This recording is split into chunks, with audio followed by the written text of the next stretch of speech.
listener to the Campfire Cult Podcast. From a camper van deep in the haunted woods, I bring you first-hand accounts of chilling encounters with the paranormal.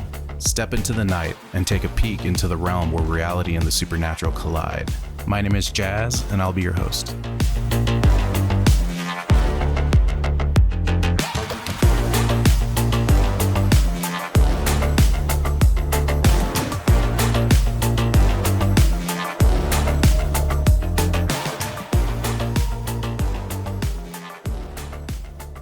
Happy Halloween and welcome back, campers, to a very special Halloween episode.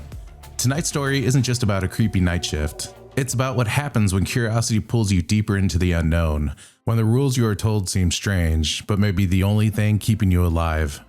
What begins as an ordinary graveyard shift slowly turns into a waking nightmare. Rules are meant to protect us, but what if following them is the only thing standing between you and something far worse? Sit back, dim the lights, and join me for this chilling adventure through the aisles of Wess Market, where every night shift could be your last. I saw the job listing 2 weeks ago. Wanted night guard at Wess Market, 2 a.m. to 6 a.m. shift. Pay is $21 per hour. The whole thing struck me as odd right off the bat. What kind of grocery store needed a security guard while it was closed?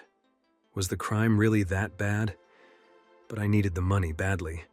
And 2 days later, after a phone interview with a man named Clive, I showed up for my first shift. As soon as I pulled up, I sort of understood why they needed a night guard. The grocery store sat at the edge of a rundown strip mall. Large signs reading, "Space for rent," hung in the store windows. But judging by the dusty glass and flickering street lamps, no one had taken them up on the offer in years. I parked near the front door, and as I approached the building, I saw a woman hurrying away from the store. "You must be Aaron," she said breathlessly. "The night guard?" "That's me." "Clive left you some instructions. I put them on the conveyor belt at Register 1. She gave me a polite nod and then stepped around me, heading for the only other car in the parking lot. "Oh, okay, thanks." "Be friendly," my inner voice scolded. "She's your new coworker." I turned around. "Hey, what's your name?" But she was already diving into the car.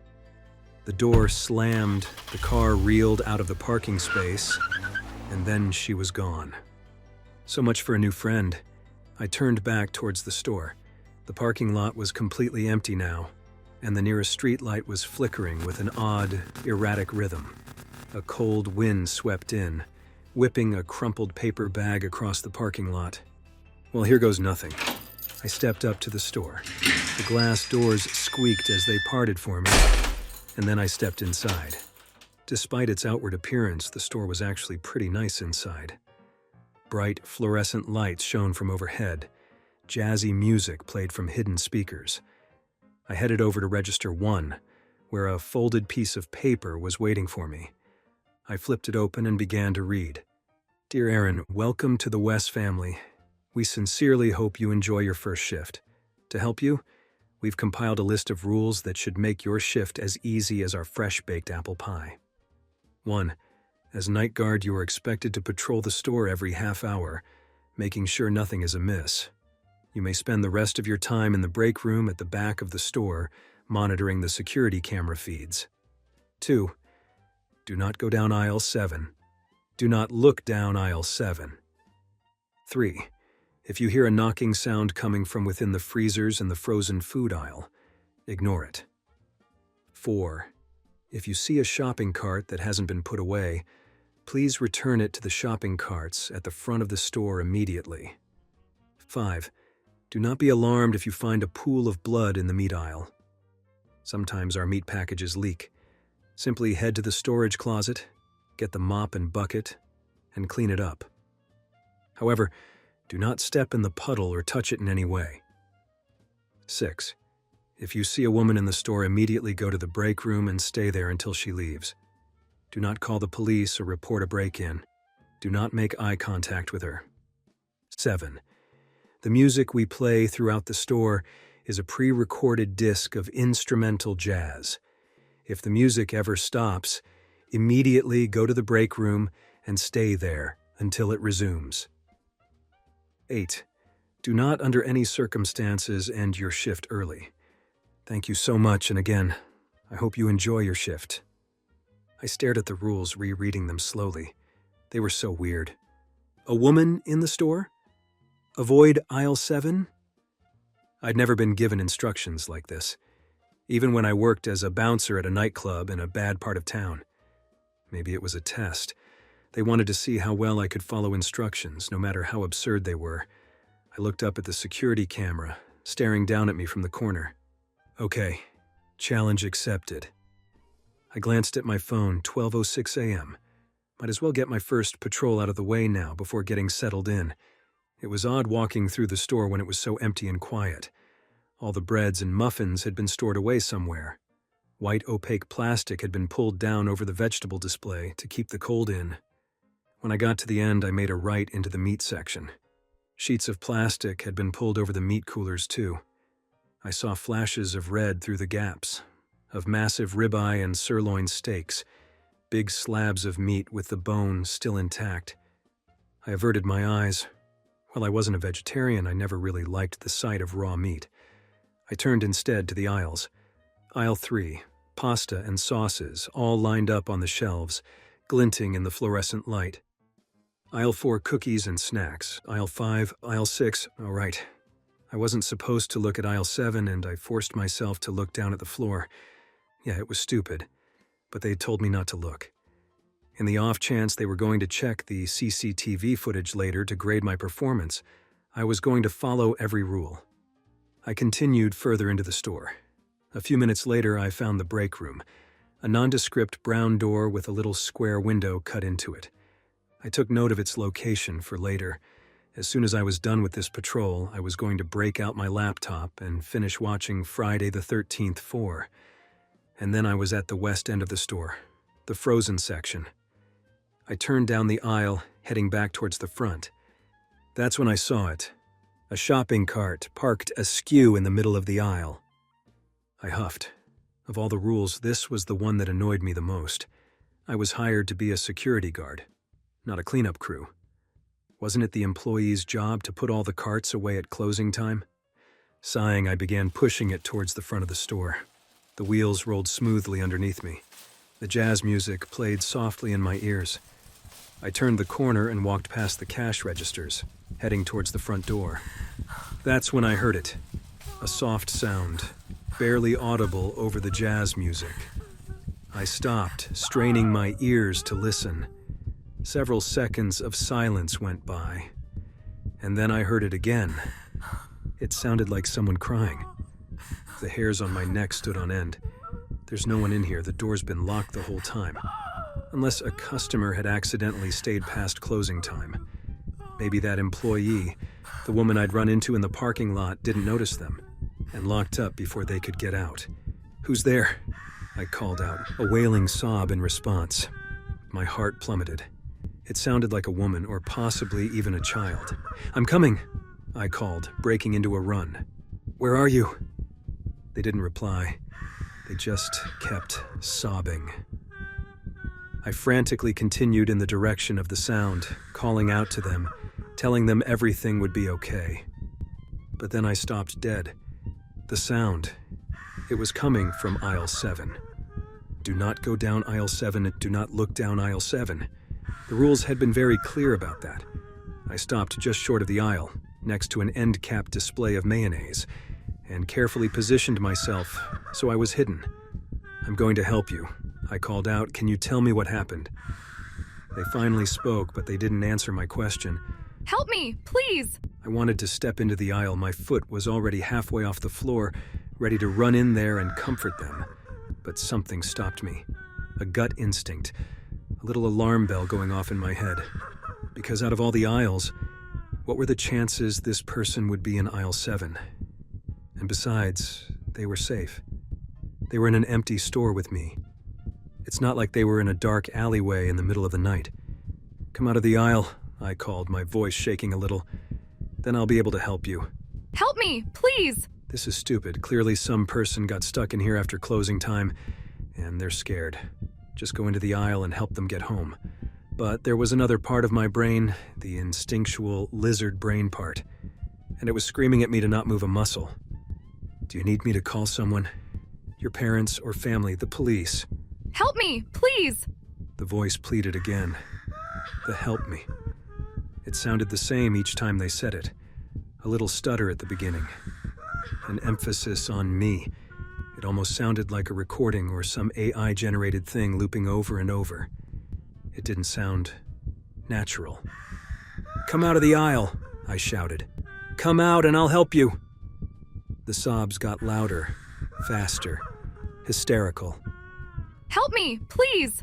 The voice pleaded again in a desperate tone that made my stomach twist. I stood there pressed against the mayonnaise display. Listening to them sob was making my stomach flip-flop, even if it did sound slightly unnatural. I could call the police. I thought they'd know what to do.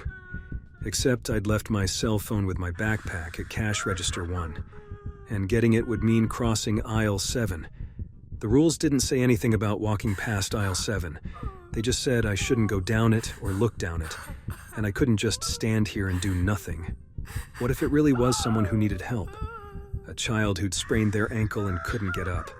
"Don't worry, I'm getting my phone and calling the police," I called out.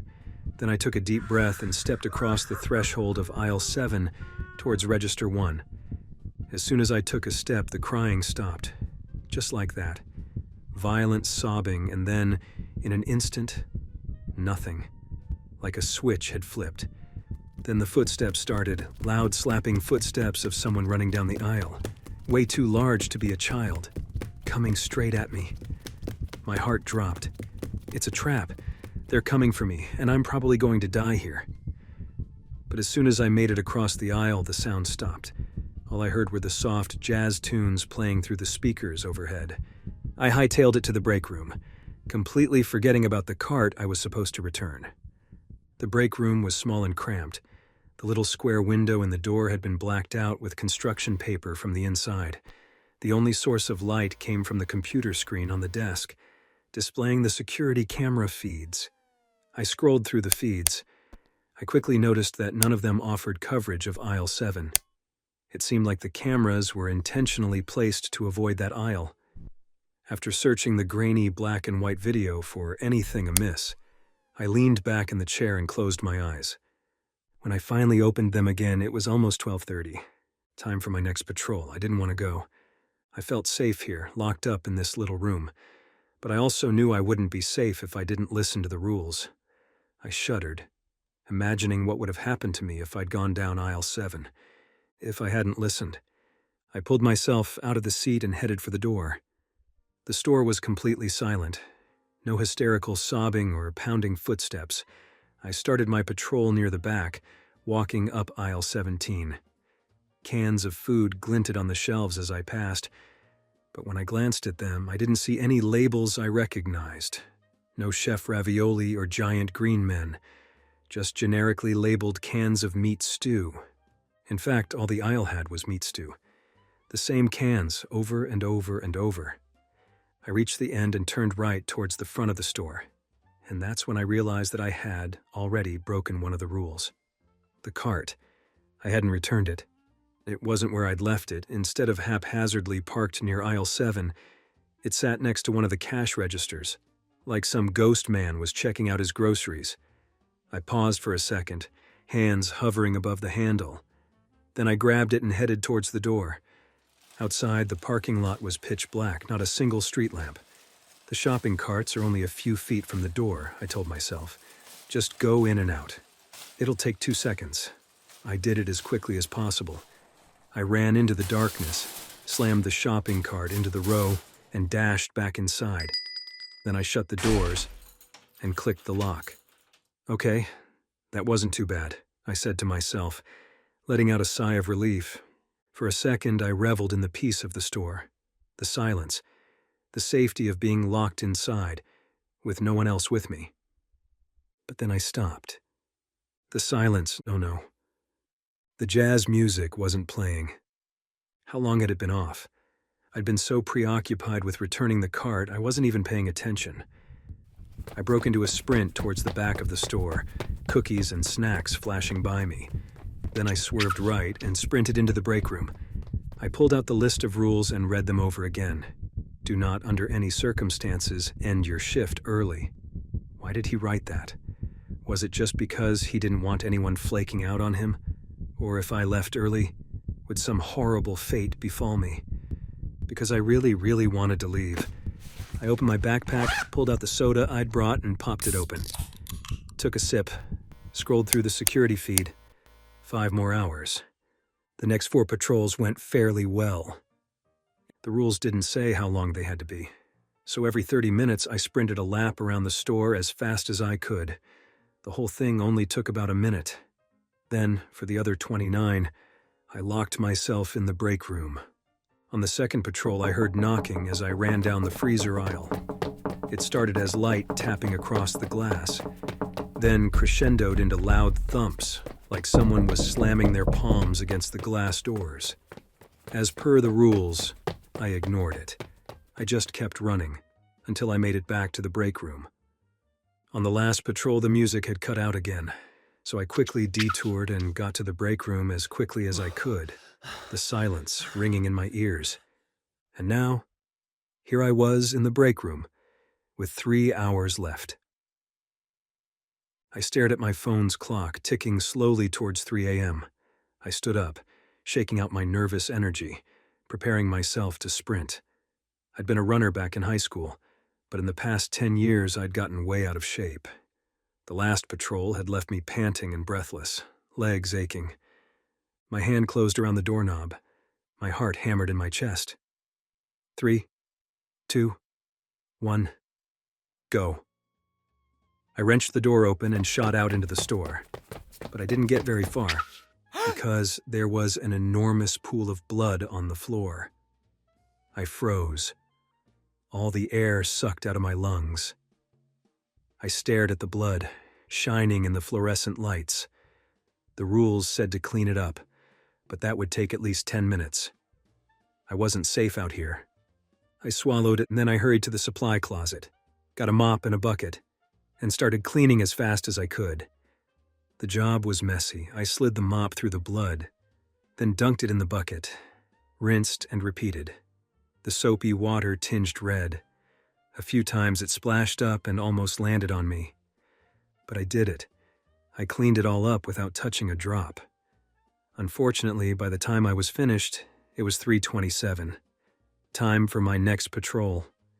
I was too tired to run, so I settled for a brisk walk around the store. I headed up through the frozen food. I noticed now there were handprints on the glass doors, handprints of all sizes, tilted and smudged. Except, the proportions looked all wrong, with fingers that were too long, too thin. I averted my eyes and kept going. 2.5 more hours. My footsteps clicked against the tile floor. The jazz was starting to grate on my nerves. I must have heard the same looping saxophone melody 20 times now. It made me want to punch something. Sighing, I continued towards the produce section, briskly walking past the aisles. Then I stopped. Something caught my eye in one of the aisles. I backed up and took a better look. Someone was standing in aisle 9. A woman. She wore a blue linen dress and black high heels. Long, black hair cascaded down her back, almost to her waist.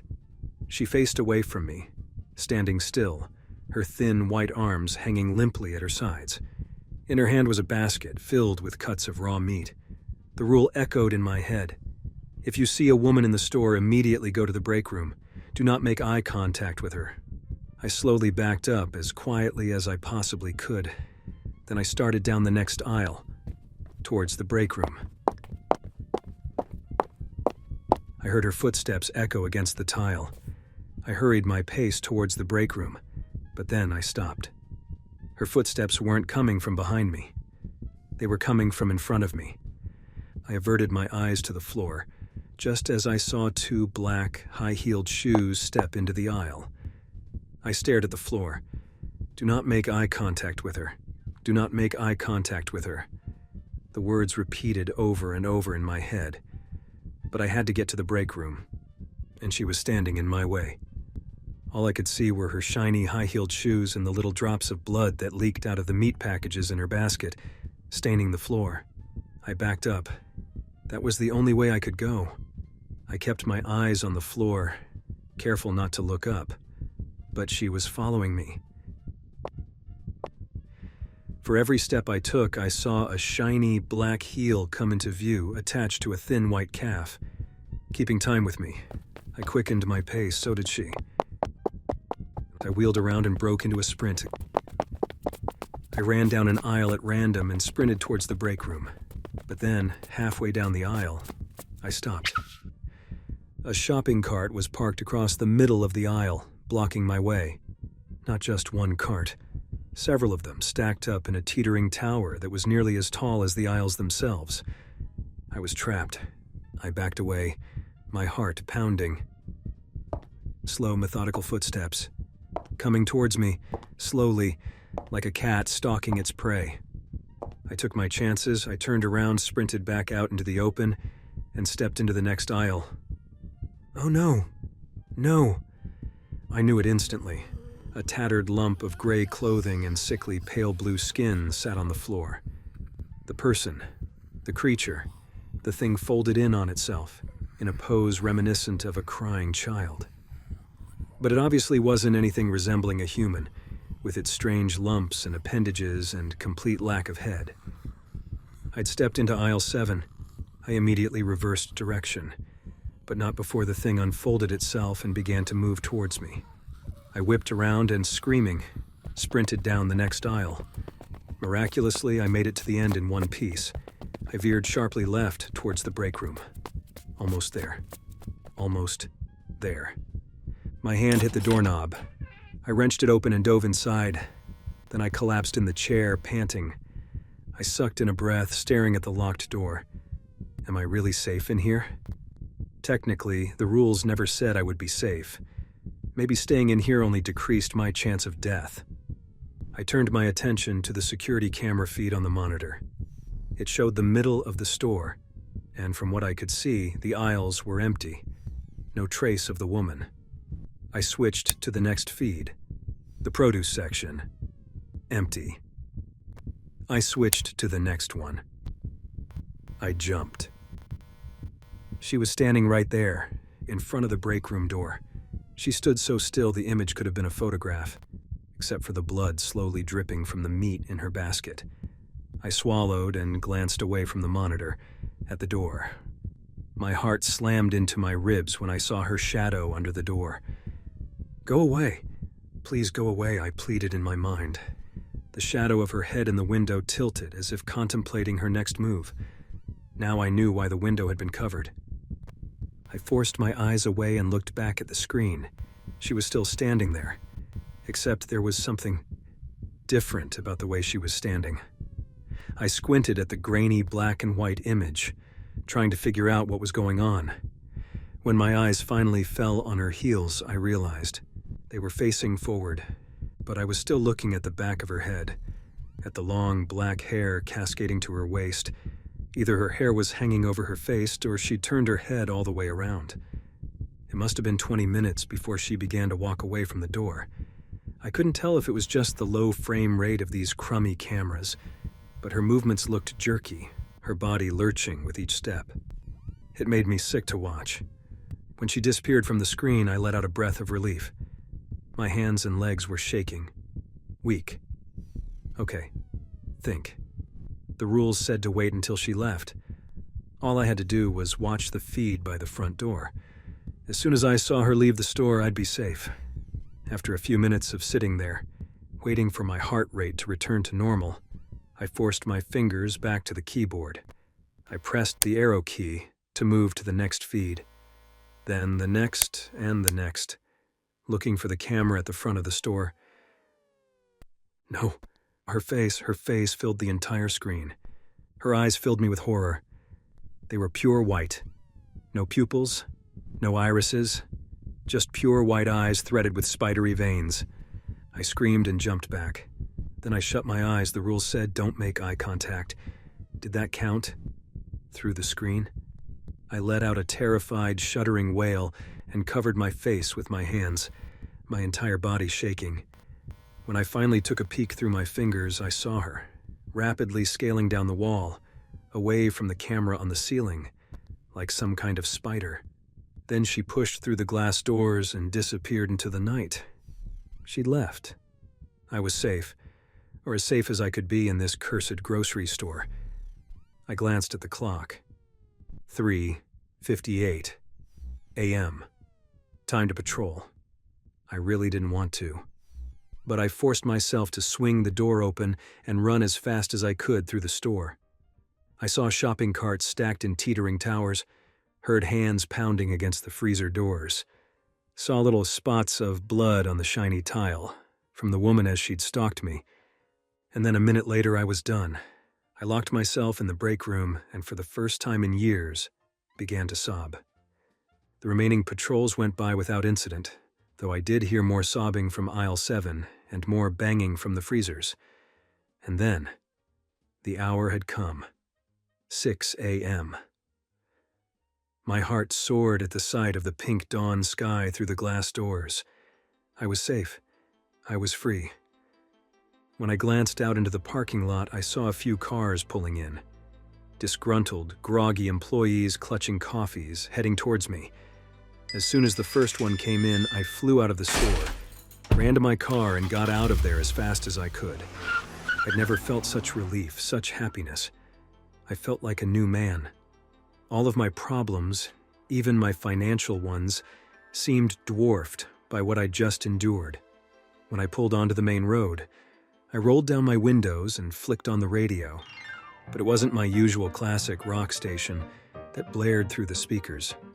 Instead, I heard the upbeat tune of a piano, and as I listened to that horrible looping melody, I realized that my days as a night guard for Wess Market may not be over. That's all for tonight, dear listeners. As always, thank you so much for your support. I really hope you enjoyed this bonus Halloween content, and I wanted to thank the author Blair Daniels for permission to narrate this story. If you'd like to read more from Blair, you can find a link to his short stories in the show notes. Until next time, I'll be leaving you in the dark where whispers linger and shadows dance. Stay wary, sleep well, and beware aisle 7.